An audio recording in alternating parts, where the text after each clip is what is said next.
Hi, everyone. Welcome to Office Hours, where we answer your media questions 7 days a week. Let's go ahead and jump into those questions. Bill, what do we have?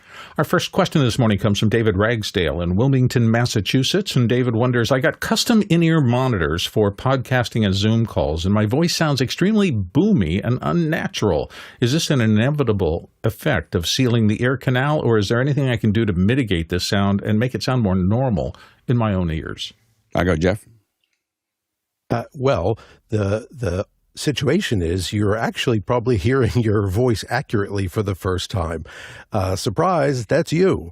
Yes, getting the in-ears, and especially as we've discussed before, you know, if you really went and did the full mold into past the second bend of the ear canal, yes, you're going. That's the benefit. It's the seal. You get all that transference of the full signal, including the low end, which you usually lose. So that's you. The solution is get used to it, which you will over time. That's what you sound like. Go ahead, Mickey. Yeah, my assumption here is that you're comparing hearing yourself in real life without any in-ears with you having in-ears on. When you're hearing yourself in real life, you're hearing a mixture of your voice as actual sound waves, vibrations in the air, as well as your voice vibrating through your body and through your skull into your eardrums. That the vibration within your body is a lot more muffled because it's just lower frequency vibrations that's traveling, whereas the vibrations in the air are exactly how other people hear you, and that's usually a lot thinner sounding than the mixture of the vibrations in the air and the vibrations in your body. The vibrations in your body make you think you sound deeper. And when you take out the signal coming from the air going into your eardrums and you're only hearing yourself through the vibrations in your body, that's how you may interpret it as sounding a bit more boomy. So that's just a normal fact of something that just happens when you're wearing in-ears, and that's why a lot of people have what's called the side tone going into their in-ear mix. Side tone is the signal of your own microphone going into your in-ears. And as someone who's done this for the last 30 years, I would recommend getting used to it, not trying to change your environment. You want to get to a point where you can put it on in any set of headphones, hearing yourself in any certain way, and just it's not a big deal. Next question. Next one comes from Ben in Singapore, and Ben wonders, what is the equivalent of Vmix on Mac? Is Wirecast a good alternative? Does the panel think a base model Mac Mini G4 with 16 gigabytes with the 3 Thunderbolt ports can run 2 DeckLink Duo 2s on 2x Sonnet enclosures, a total of 8 SDI inputs for 1080p 25 production? Go, Ronnie. Yeah, so to start off with software types, I haven't been using Wirecast for many years, so my experience with that in the newer versions is not too much, if I would say. I have been surfing in and using that from time to time, but I have had instability problems with Wirecast since the first inception of it, and it's still kind of weird sometimes for me when I try it, so I've decided never to use it in a production. I still could be wrong. It could be something in my platforms that causes this. So alternative to Vmix, I would go for something like OBS, maybe, if that is sufficient and you don't want to have any subscription costs. OBS has been gradually more and more stable also on the Mac platform. And depending on what you are going to deliver, I would be thinking a little bit about that. There's also something like Ecamm. And I am also using, behind the scenes here, I'm using Mimo Live as my preferred software solution running on Mac. The difference is that maybe Ecamm is a little bit less pro production and a little bit more home YouTube influencer thing, while Ecamm is a little bit more professional angled with a little bit more deep coding and APIs, etc., that you can do a lot more stuff with. And for me, I've been using Ecamm as well for some time. Has proven to be not exactly stable in all ways I try to use it for, and Ecamm was replaced by Mimo Live some times back, and Mimo Live has been rock stable for what I'm using it for. I have been using that on Mac Minis. I've been using that on MacBook Pros, M1s, M2s, and now these days I'm running this on Mac Mini M4s and MacBook Pro M4 as well. So that has been really stable. And as to the DeckLink Duos, I'm using DeckLink Quad Duo, so 8 outputs. And that has been running flawlessly in a single Sonnet. I don't know the overhead of using 2 Sonnets, but in one Sonnet, 8 outputs or 7 outputs and 1 input has been flawlessly running on both M2s and even M1s, and of course also on M4s. Good, Mickey? Yeah, I would say in terms of something that is equivalent, I don't think there is an equivalent for Vmix on the Mac OS side of things. The more mature and more developed and more efficient and more powerful software switching platforms mostly run on Windows. Things like, as you mentioned, Vmix, you have Carbonite Code, VizRT, all of these are Windows-based. So I would, if possible, not limit myself to the options for tools that I can use just by the OS. I would use the right tool for the job. And an advantage with, say, going with a Windows-based platform is that you can build a machine that can actually hold the cards in it without having to spend, I think 10,000 US for the base level Mac Pro. Have the cards right in the chassis without having to rely on external Thunderbolt chassis that run on a Thunderbolt cable that can be jostled around and unplugged accidentally. Having it right in the chassis of the computer gives you an extra level of reliability there.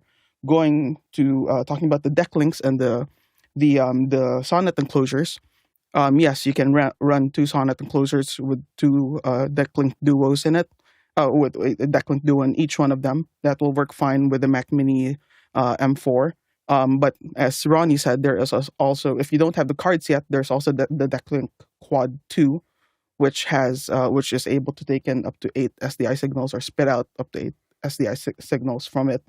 Or alternatively, if you already have the cards in it, you can get something like the Echo 3 desktop, which has 3 card slots in it, or the new Echo 2, which has much more throughput in it compared to the older. This is recently announced. This has more throughput in it because you are able to wire it up in a way where it takes up 2 Thunderbolt ports right on the single chassis.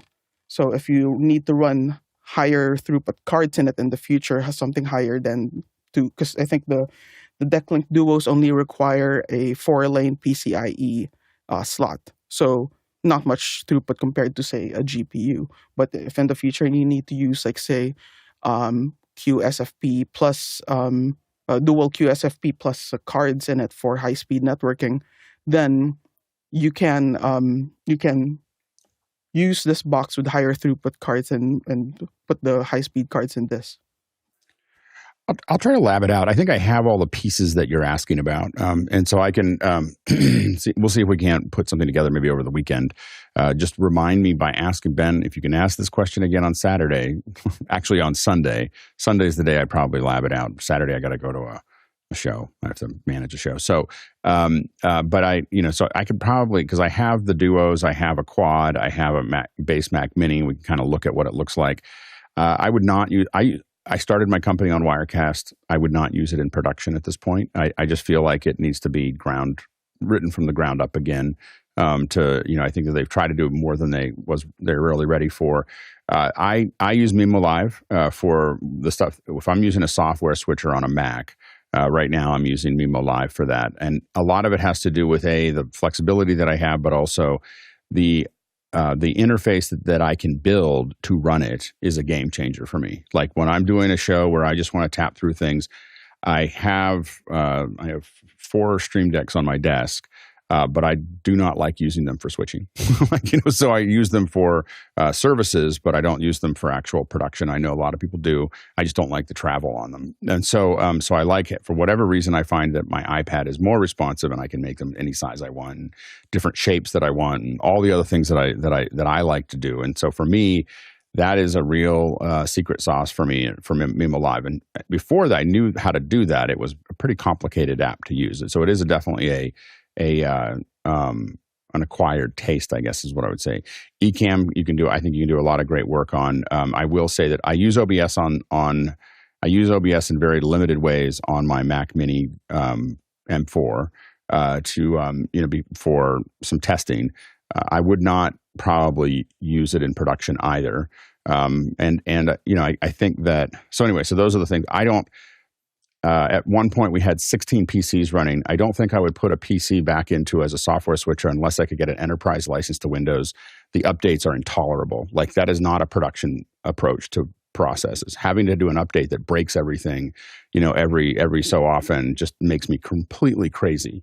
Like I want to have complete control over updates. That's why I won't use PCs I won't use software switchers on the ground. We use them in the cloud, but I will not use software switchers on the ground because I find that the update process is just the dumbest thing I've ever heard. like the most crazy idea is to force people to upgrade every single time without asking. It's not a production approach to things. So anyway, so we'll see what we can do on the Mac side and go from there. Go ahead, Nikki. Yeah, with that, if you're running Windows Pro, Windows Professional, you can set put it it up off, so but that you can't tell it to never update. If you create the group policies, because that's exactly what one of the selling points of using Windows Pro is. You can completely control this. But I think at some point it still forces you to do it though. We've been able to put it off with Windows Pro, but we weren't able to put it off forever. Is that the case? Am I wrong? I'm 99.9% certain you can control Windows Professional.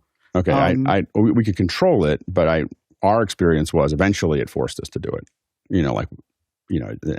But I will take that into consideration. I'm definitely not a PC expert. But yeah, going back to the capacity, like even in terms of bandwidth on the Thunderbolt buses, I've run Kona 4s on individual Sonnet, the Echo 3 boxes, even back with the iMac Pros and the older generation of MacBook Pros with Thunderbolt 3, and works just fine. Just make sure you take into account the different Thunderbolt buses, which on the M4 Mac Pro, each of the Thunderbolt connections have their own bus going to each Thunderbolt port. But even on one Thunderbolt port with a quad, you won't have any problem. The 1080p 25 is not a particularly challenging bandwidth problem for the pipeline. Next question. Next one comes from Pedro G. Gonzalez III in Washington, D.C. Can someone provide an on-screen presentation on what PlayoutBee is and how one would use it? Pretty hard to get us to do on-screen presentations at the last minute, for something that's another piece of hardware. So I have to kind of set that up. Maybe if you ask next week, I'll try to have it all set up so I can show it to you. I don't have it in a way that I can just jump to it here. So anyway, but ask that question. Go ahead, Bill. Well, I was also going to say, don't forget, Jonas is often here on the Friday panel. He's the person who's behind PlayoutBee. So if you bring that question back on Friday, there is a chance. I'm not guaranteeing that Jonas will be here. He's sometimes here and sometimes not. But if he is, he would be, I'm sure, happy to help you through that. Next question. Kent Kowalski in Madison, Ohio says, I was wondering what type of events you only need an Atem compared to both an Atem and a video hub. I'm new with video hubs and trying to figure out, can I get by with only a 4 SDI output on an Atem? Thanks. Go ahead, Ronnie. Yes, it depends. You can, but you will hit the wall very fast. Let's just illustrate this by, let's say you have one big screen in front or on top of the stage. Maybe you have 2 side screens, which you would have some branding content, for instance. Those two on the sides could be the same channel, so then you are using two channels. Then you probably need something for your sound guy to be watching everything, depending if you're sitting beside the stage or in front of the stage or in the back of the room. Then you have your own multi-view, which on Atem switchers, at least the Constellation line, have its separate outputs, different from the aux outputs. So that's 3 outputs. Maybe you have 2 multi-views you need to use, or have the presenter machine's main display plus the extension display on both. Then you are up to 5. So we're closing into 6, and that is the reason why we went with a Constellation HD 1ME. It has 6 outputs plus the multi-view. So that's the absolute minimum I would go to an event with today, and that is giving us 10 inputs. So we have kind of enough inputs to just go by. But in any of these situations, if this is something that is going to be, we have several venues here in my city that is either a big one, or it's divided up to 2 or 3 separate ones, depending on what time of day you are going to use this separate runs for. And if we're going to turn this together with, let's say, 5 or 6 cameras, we tend to go out with the bigger guns. And 20 by 20 is a minimum. I would probably get a 40 by 40. Go ahead, Mickey. Yeah, it depends on what your needs are and where your signals are being sent and routed. As you need to send, when it gets to a point where you need to send the same signal to multiple places, you really want to have a router there. As the example that Ronnie mentioned, your different people in the production may have their own multi-view and their own preferences on what they have on their own multi-view. Your A1 might want to see something different from your associate producer who's handling questions coming over the web. Having a router there feed their multi-view box that's actually generating the multi-view allows them to pick and choose typically through a key panel control right in front of them, pick and choose what they have on their 4x4 multi-view or their 3x3 multi-view. Also, in situations wherein this is a permanent installation, like in a studio, you absolutely want a router there that allows you to reroute your signals to and from other destinations in the studio, be it, say, if you're bringing in remote feeds from over Zoom or through a live view system, being able to dynamically change where each of these sources are being sent to without having someone go into the machine room and pull the pins or physically rewire things will save you over the course of a year thousands of dollars in savings and time, and also possible wear and tear on the hardware or your patch panel. Having the router there, just with a simple, again, usually a key panel. You can also usually control routers with a computer nowadays with IP control. Means it's just mere seconds for you to be able to reroute things. Yeah, I only on the very, very smallest jobs would I go without a router. We use the router so much. And what happens is when you start using the router, you start thinking like a router, and you start thinking about all the things that you can route and make happen without having to touch the switcher.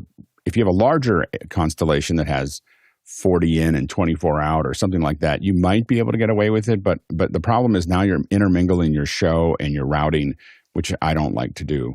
I would say bare minimum is 20 in and 20 out. So the 20 is bare minimum, but I would recommend, if you can afford it, a 40 by 40. But I would say 20 by 20 is the smallest one that I would be at. Next question. Next question comes from Roger Martin in Tonto Basin, Arizona, streaming Vmix with Zoom ISO, and he wants the Zoom participants to see the Vmix output in Zoom. Is this the way you do it? And he said, thanks. Go ahead, Ronnie. Yeah, you can send our return, we call it return video and audio. So one mix of audio and one mix of video into each room that the Vmix instance is connected to. And this is based on the fact that the Vmix instance is directly connected to the Zoom meeting. So we're not using any other tools like Zoom ISO, etc. So you can return one video and one audio mix. Go ahead, Mickey. So yeah, within the Vmix, you'd want to create an output and assign whatever you want to send to that output, be it your program feed, or if you want to do a multi-box of different sources that you need to send back to your talent. Create that output in Vmix and make it an NDI output.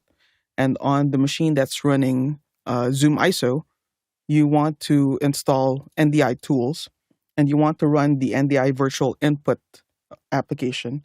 And this application will show up within Zoom or Zoom ISO as a webcam. When you select that as a webcam and select the NDI transmission of whatever it is you want to send as the source of NDI virtual input, that will then be shown in the meeting. If this is just a return picture for a return program so that your talents can see what's going out to air, make sure that you do not send the NDI audio to the meeting as well, because then you'd be creating a loop of the program feeding back into the meeting that's pulling, you're going to get audio feedback there.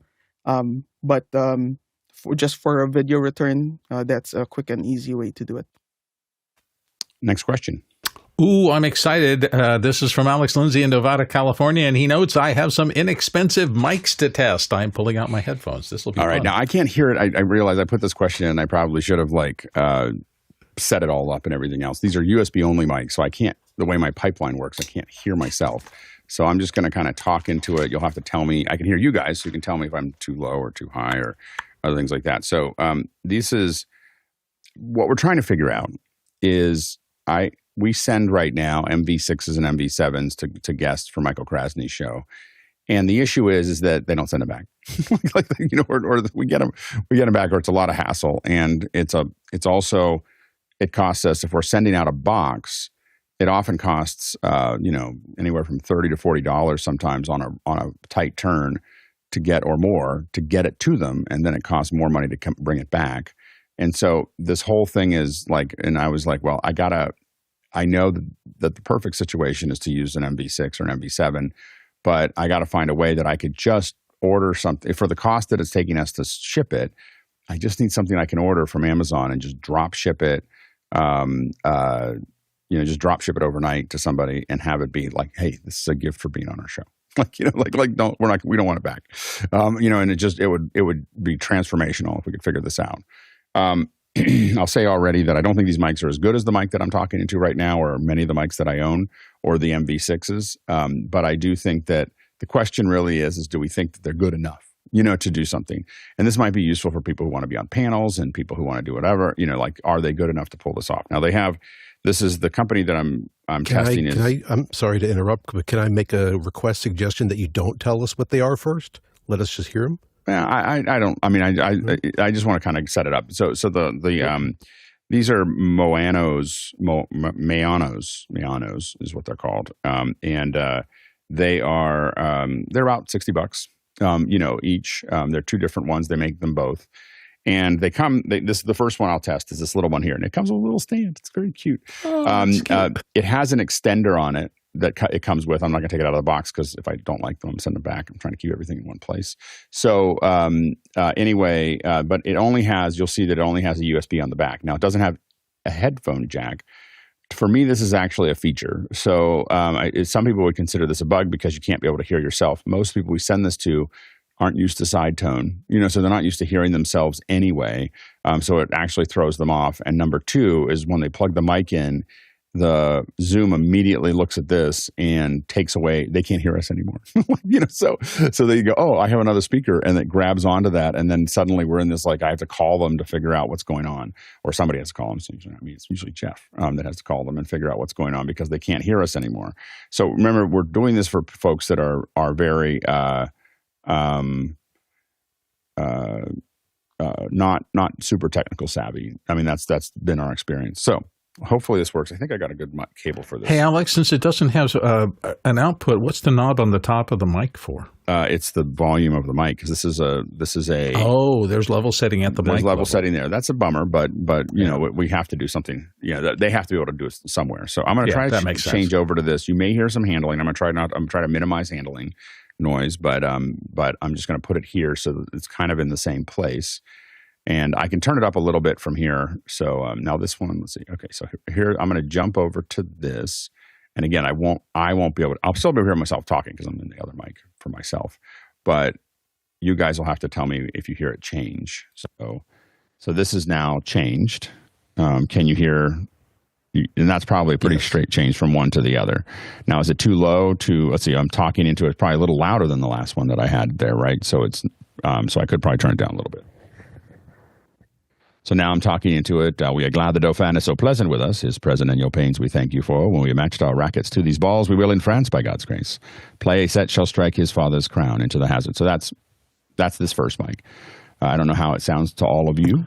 It's not bad. It's a little more brittle, I think. That's kind of how I would describe it than yours, but it's not horribly. It's not again, we're not trying to, I'm not trying to reproduce a $400 mic. I'm just trying to go, like, if someone showed up at the panel with a mic like this, would we kick them back or keep them? We're trying to do better than the built-in Dell laptop. Yeah, I mean, that's where we're really competing with people using their AirPods. Like this is like, you know, so the question really is, the question is between the two that I'm about to play for you, but also, like, are they better than AirPods? And Mickey, do you have an opinion of this one so far?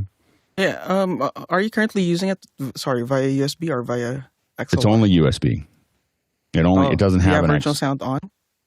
My original sound turned off when I plugged it in. All right, let's try it again. So now it's probably a little quieter, and I can probably turn it up a little bit. Here, hold on a second. Now I'm going to turn it on. It's a virtual knob, right? It's a virtual knob. I don't know what a virtual knob is. There's a in other words, knob on it. It's not a true fixed position. It's increasing. No, it's decreasing. Fixed position. It's fixed position.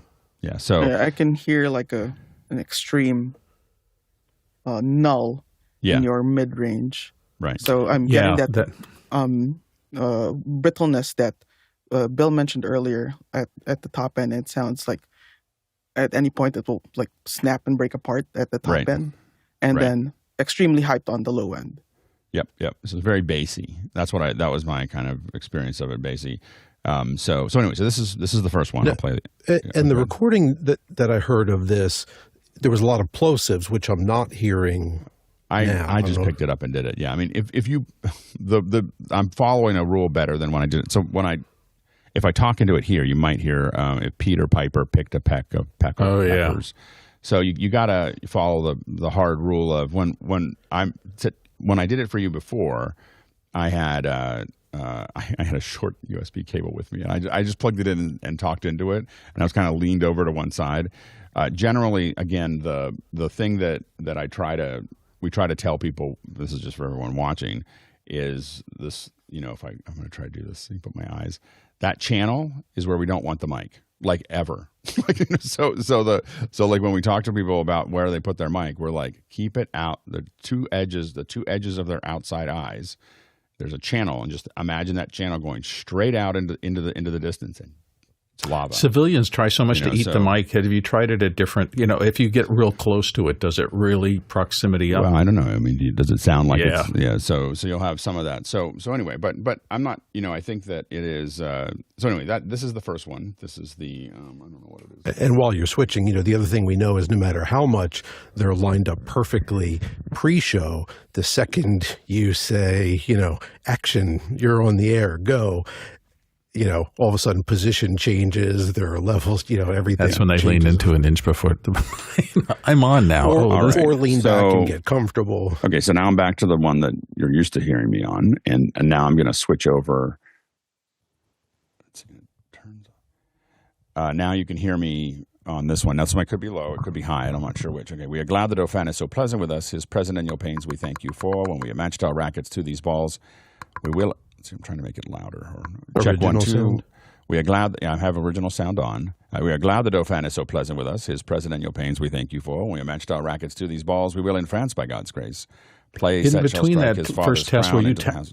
typing? Because it really is picking up off axis if somebody isn't muted. We're hearing every click. Oh, no, I'm pushing this thing to try to make it louder. Oh, we're hearing the audible click very present.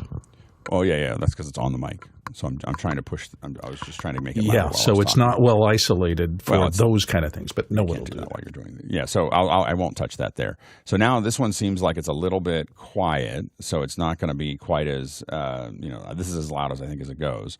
So this is and also this is a I think a cardioid mic. So this is going to be your off-axis rejection is probably going to drop pretty quickly. As you start to talk, if someone wanders around. So now from a quality perspective, regardless of or irrespective of the volume, does anyone have any opinions about this one? Well, the thing I noticed, if this is the other one I heard the recording of, is... Well, just do it from here. This is a much more accurate one. I'm saying if it is the one, and I believe I'm hearing the same thing, which is it's not as sensitive to those plosives, right. Except for the clicking. The other one sounded a little bit more sensitive to handling, not that we would expect them to be holding it, but in other words, desk taps, which we do get a lot of, all the things that a non-pro does with a mic. Right. Yeah, for me, this one, comparing it to the previous mic that you were using, this sounds more natural to me. I no longer have the brittleness that we were hearing earlier, but I feel like I'm lacking high end now. But I'd rather have this lack of high end than the brittleness because I can just EQ that, bring a bit more air back in, and it also doesn't feel as hyped on the low end with this one. So this feels a bit more pleasing to me, more flattering to me, at least hearing it on your voice. Right. Okay. Well, that's I totally agree. I feel the second one is giving me a more cozy sound. The first one was a little bit more, if I could say, nasal. It's a little bit. You hear that there is stuff missing in the entirety. Yeah. Okay. Good. Well, that's our test for the day. And which model is this one? This one is the HD300 from Mayono. I have an AT, an Audio Technica that's kind of in the same price range. Here, I'm going to switch back here. That's kind of in the same price range. The problem is that it's really slow to order, and so I may not buy it. The fact that it's slow and taking weeks for it to show up from Amazon means that I can't drop ship it to people quickly. And so I was there's a practicality to this, which is that if they can't keep their supply chain working, it's not going to work for me in general. This one was there, and I ordered it in the afternoon. It came in the morning. Now, is this the one listed on the website, which I'm showing now? Yep. The only HD300 is HDF302, which says USB and XLR. Is that the case for this one? It is. Okay. I found that the XLR was pretty noisy, so I didn't, but it does have both. Yeah. And the other thing I noticed. It also has headphones. The other thing I noticed is both seem surprisingly quiet, relatively speaking, because they're USB. They're not going through your noise assist or anything like that. Yeah, so when they're not going through, they seem to be pretty quiet. Yeah, go ahead, Ronnie. Yeah, so we're also experimenting with the same.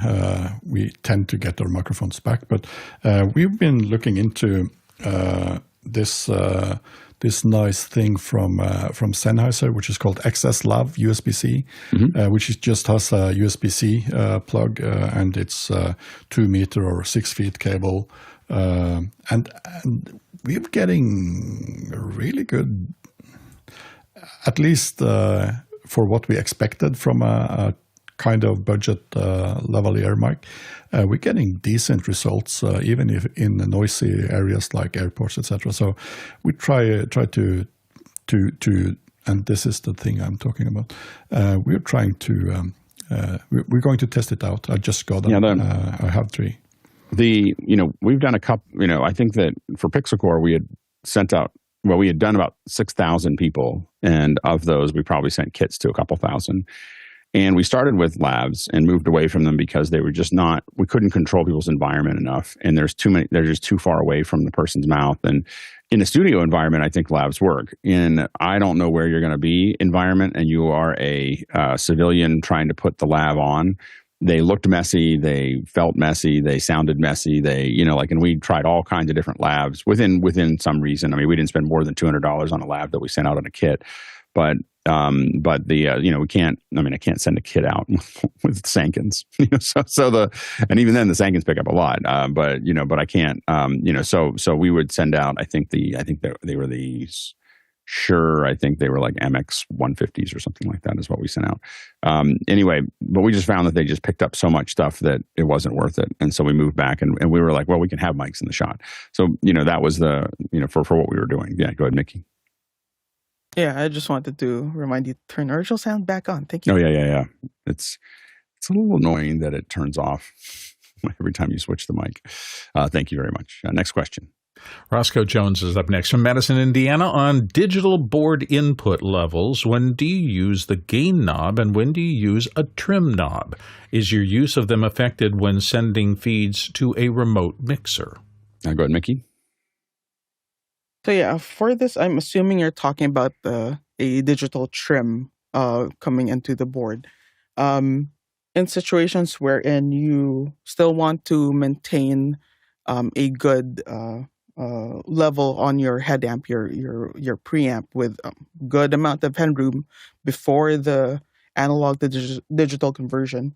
But you may want to, for example, hit a digital compressor or digital processor within the digital board really hard.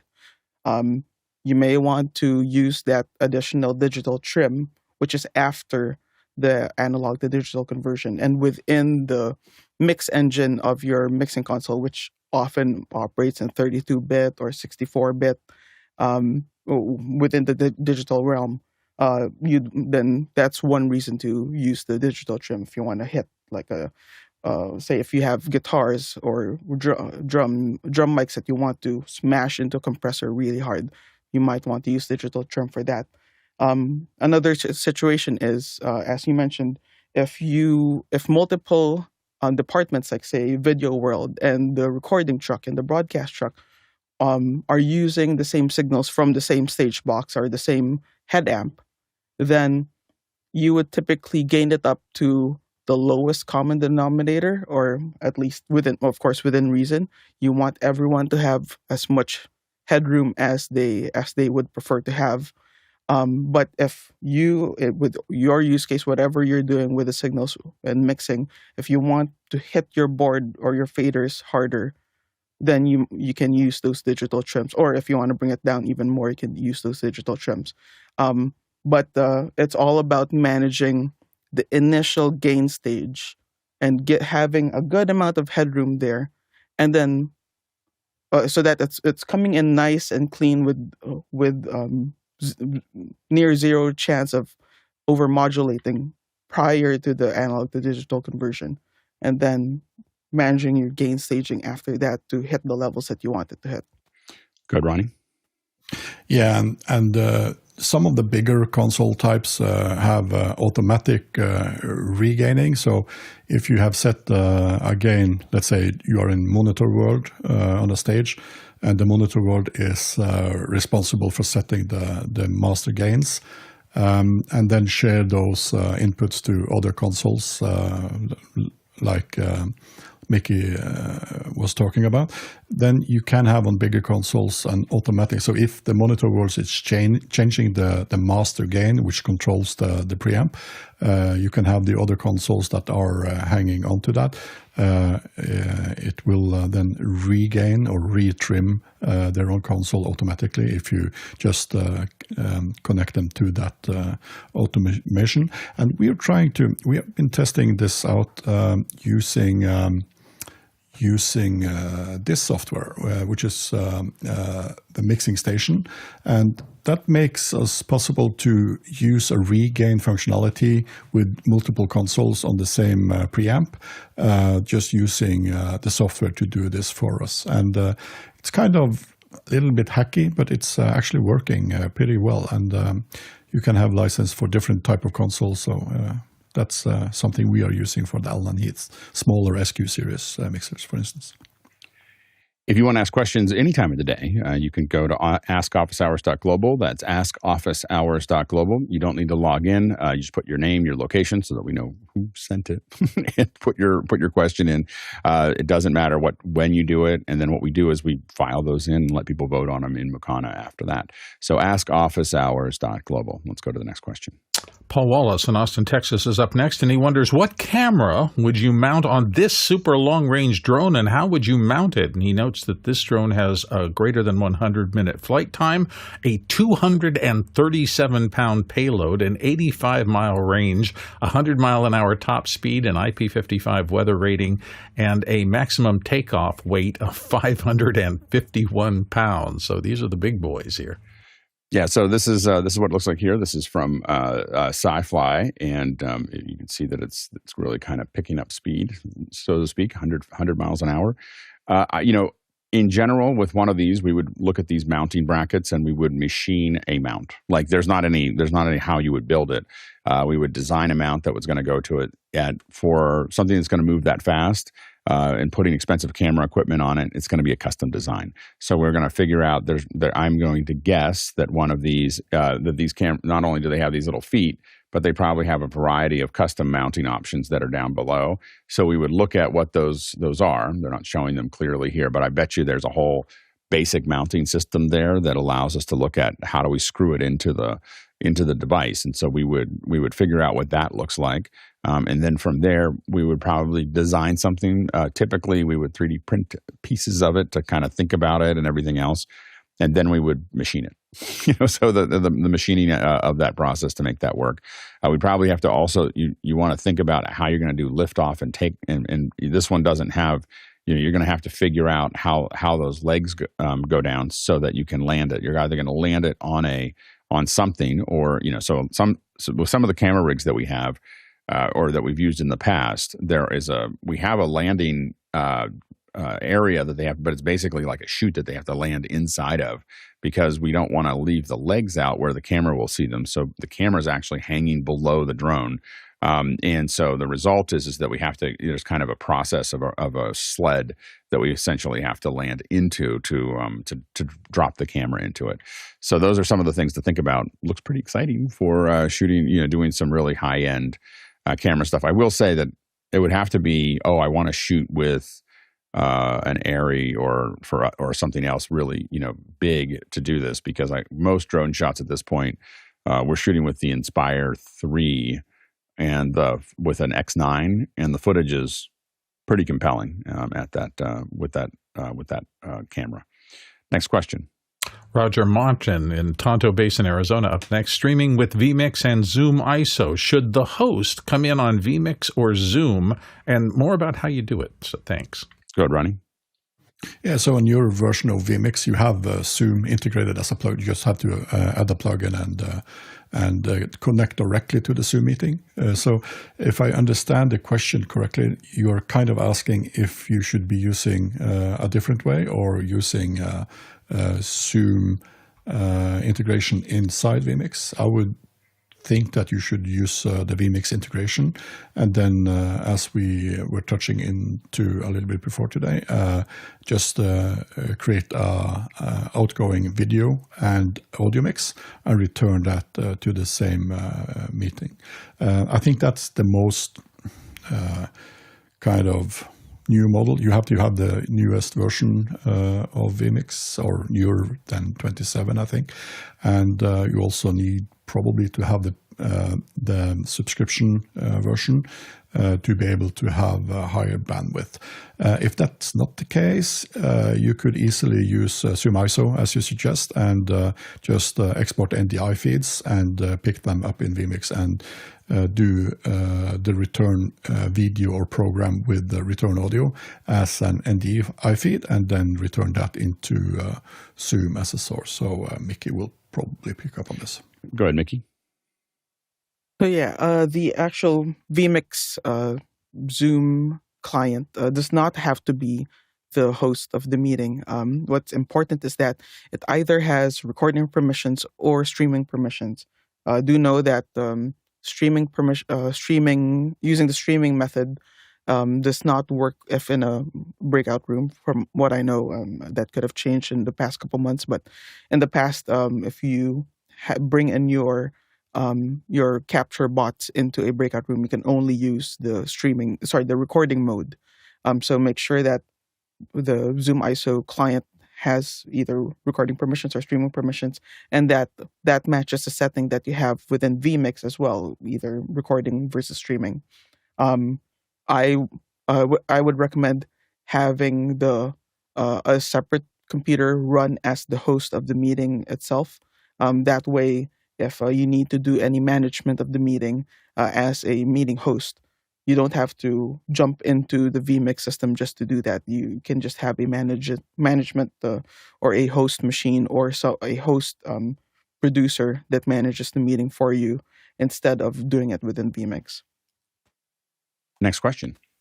Next one comes to us from Bo Cordell in Charleston, South Carolina, looking for solutions to get Dante into Linux. Is a USB dongle my best bet? Are there no reasonably priced Dante PCIe cards? Nikki? So yeah, for this, I don't think there are drivers for either the RedNet PCIe NX card or the SSL PCIe R Dante cards, and those are the two that I'm familiar with. I did see, just from looking through Audinate's website, that there is apparently a card from a company called 4Audio. I'm not familiar with them. I've never used them, but apparently they do have Linux drivers for this Dante interface. But if you want to play it safe and also be very have a system that's you can use in more use cases, probably depending on your channel count needs. If it's just 2x2, look into a USB Avio. It just shows up as a standard class-compliant USB audio interface, so it will work in Linux as well. Another one would be the Yamaha Rio 16D. This is a 16x16 Dante interface, and again, it just shows up in the computer as a standard, a class-compliant audio interface. And if you need higher channel counts, look at the RME Digiface Dante, which does show up as a standard class-compliant USB audio interface. But the thing is, if you need to reconfigure it and change the routing within the box itself, you need to run the app within on a Mac or a PC. Next question. Next question comes to us from Guy Cochran in Seattle, Washington. How was last night's specials show? Tell us about it, Bill. I really enjoyed it, but I got to tell you, it reminds me of the complexity of what we do here every day. I mean, people think you just turn on your computer and you watch it and it's easy. There is so much that goes into the back end of this. And last night, since I was one of the presenters, Chris Fenwick and I were talking about Final Cut, other people managed the hosting and the rest of the things. And it just reminds me of how much you have to go through in terms of spinning up something that is a professional-looking show for the web. That said, the other thing that I didn't know if Chris was going to be there or not, so I kind of prepped 4 different little modules of a demo that we could talk about. This goes back to me learning about live. We got to one of them. And it's just a conversational world. You end up reacting to what people are asking. You end up back and forth in conversation, and the time just disappears.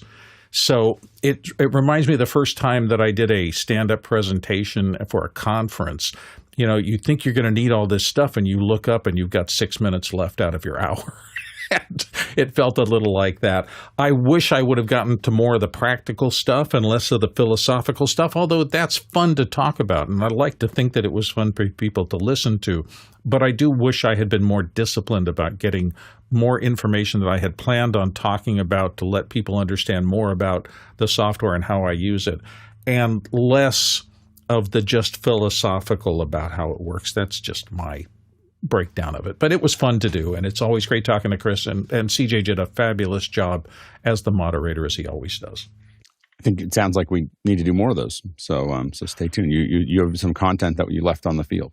Oh, a lot of content. In fact, we made the comment inside the show that we could probably do 10 of these and never run out of content because there's just so much to talk about. And this is true of any piece of software. If somebody was coming in talking about Premiere or Mimo Live or whatever, these programs and the processes of how people use them is so complex and so deep that I think you could do this about just about any topic.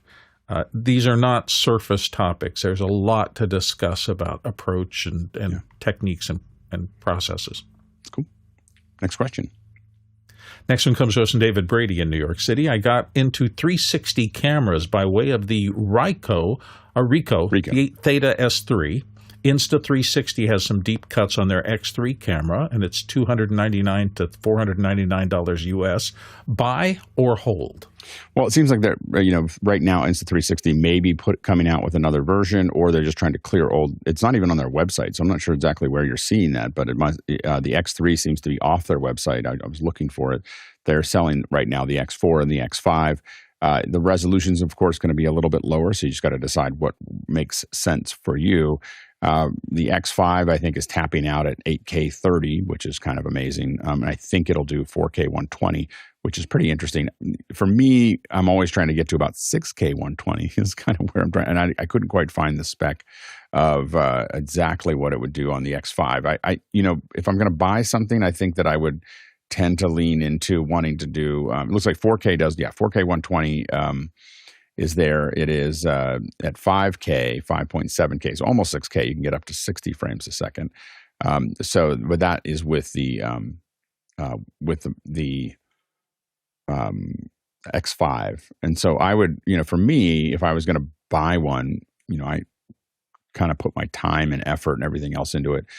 I've been shooting with the Theta since, for over a decade. And so one thing I will say is having one in your pocket, whether it's a Theta or a Ricoh, and you take pictures of it, there's nothing better than like when you have if you have an Apple Vision Pro or a Quest, nothing better than jumping back into those. If you shot hundreds of them, it really takes you back to where you were. It's kind of cool.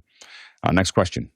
Jeremy Horn in the San Francisco Bay Area of California says, I have a companion trigger working where my A2 can name wireless receiver channels using WWB and will automatically propagate channel names on my QL5. Using Google Sheets module, how can I get a variable trigger other than cell A1? Thanks. Variable trigger. Wow, Jeremy went deep on us here. I'm trying to figure out. So he's using companion. Okay, he's working because I think when he's saying the cell A1, so he wants to have a variable trigger, but he doesn't want to use the first cell in the Google Sheets module. And he wants his assistant to be able to name everything.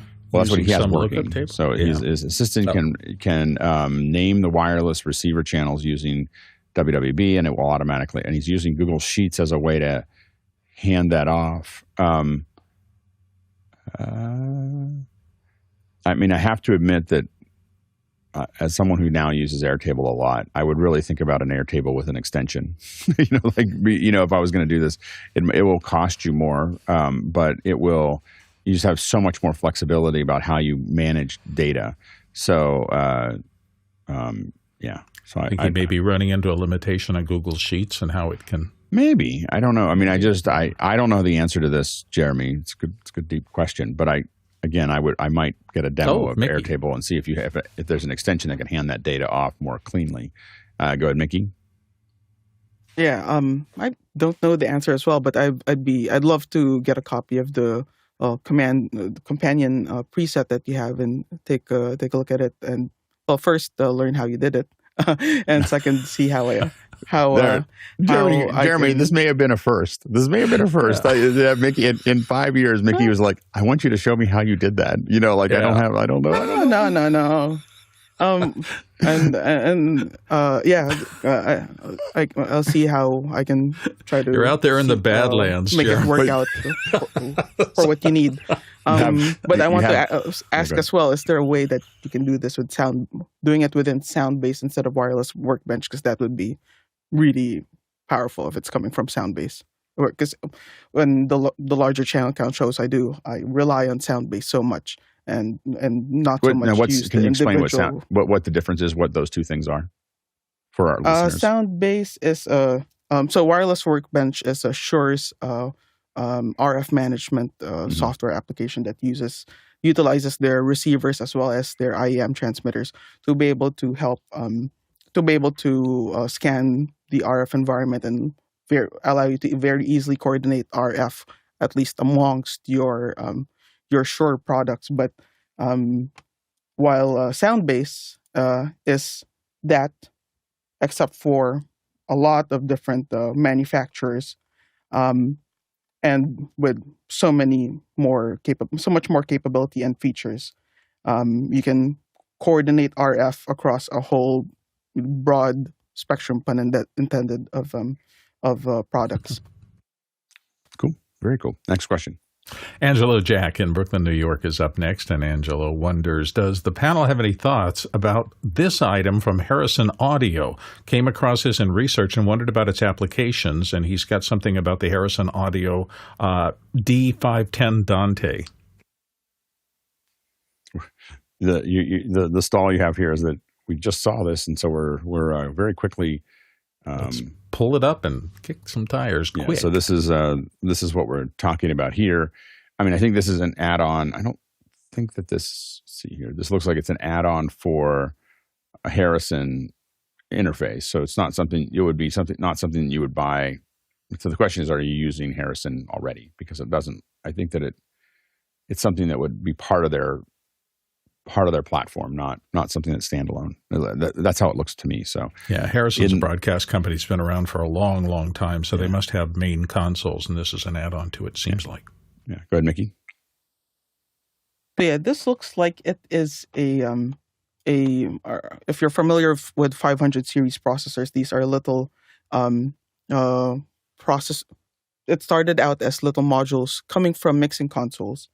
And people would pull out these modules from the consoles and put them in these little boxes that they can travel around with. They often call them lunch boxes. So you'd have like a lunch box it's typically 8 processors in one box. And you'd have maybe, I'll walk around with 8 preamps in one box. That will be all my drums go into all those preamps.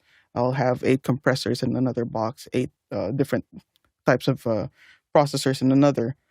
This looks like it is an interface that allows you to add Dante I/O capabilities to their 500 series boxes.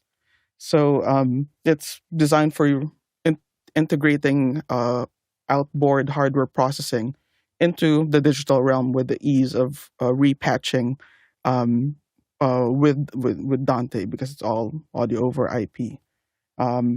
It's an interesting box. I personally don't really have a use case for it. I've almost a decade ago, tried to venture into processing and hardware processing by getting SSL desks and a bunch of hardware processors, and it just didn't work out for the type of work that we're doing. But it looks like an interesting solution to bring hardware processing to the digital realm. Next question. Next one comes to us from Pedro G. Gonzalez III in Washington, D.C. What are your cheaper network switch recommendations for using Dante audio and or video on location? Go ahead, Ronnie. I would be kind of quick and say, if you're on a budget, you should try some of the smaller netgears that does not have the EEE power save functions, so that you know that you have them on all the time. We've been using Ubiquities, different types, and as long as there are few items or things on your Dante network, most of the unmanaged switches that actually is not using the power save functions will probably work. If you have a bigger network, that's another thing. Then you have to be thinking of a lot of other stuff as well, especially if you have several switches. Then the problem would just stack up. Go, Nikki. Yeah, for me, I would highly recommend the Cisco. JJ's going to yell it into my ear because he hates these things.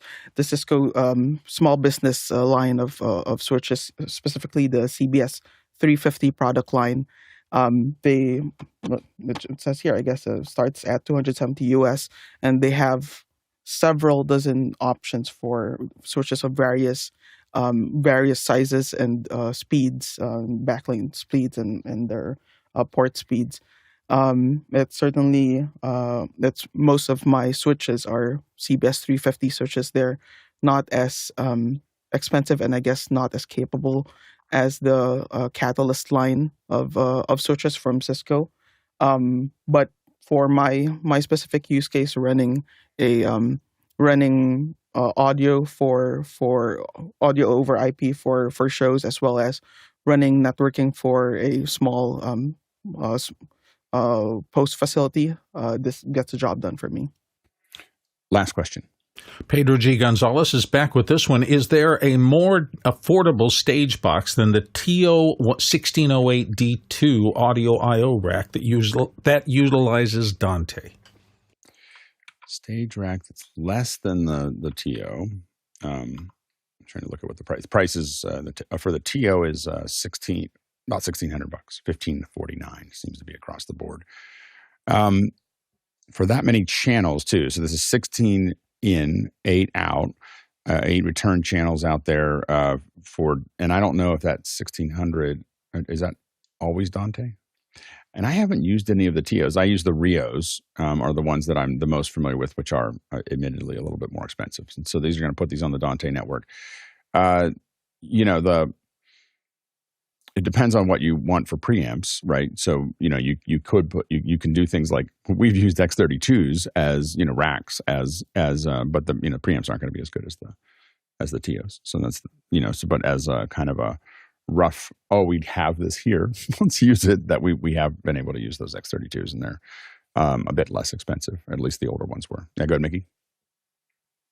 Yeah, at 1600, that is really, really affordable for preamps. You're talking about sub $300 per channel on that, and that's like ultra budget. What many would consider ultra budget. If you might have a use for additional mixing or processing power, perhaps consider a Yamaha DM3D.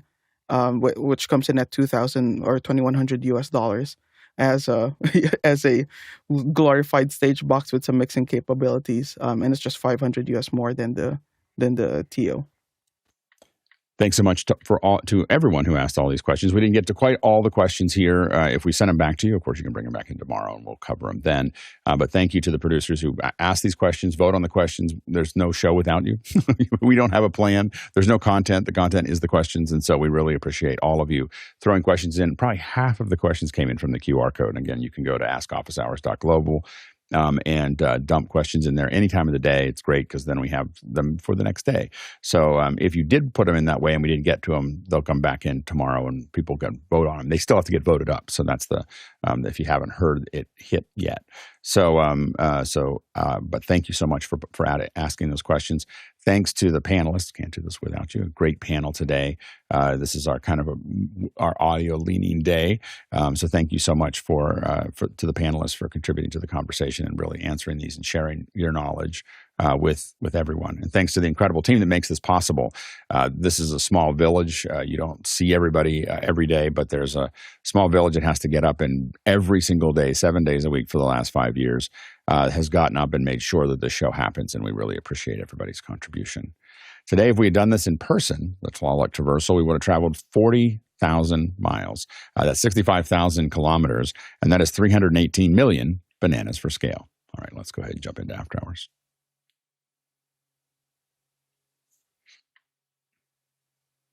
Cool. I want that big drone.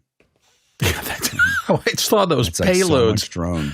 In the commentary, there was a lot about armaments being carried as opposed to cameras. I was like small children, whoa. Like put a little seat. I was going to say, you put a little seat in there. Hey, do you want to go up and take a ride? Here's your daily commuter.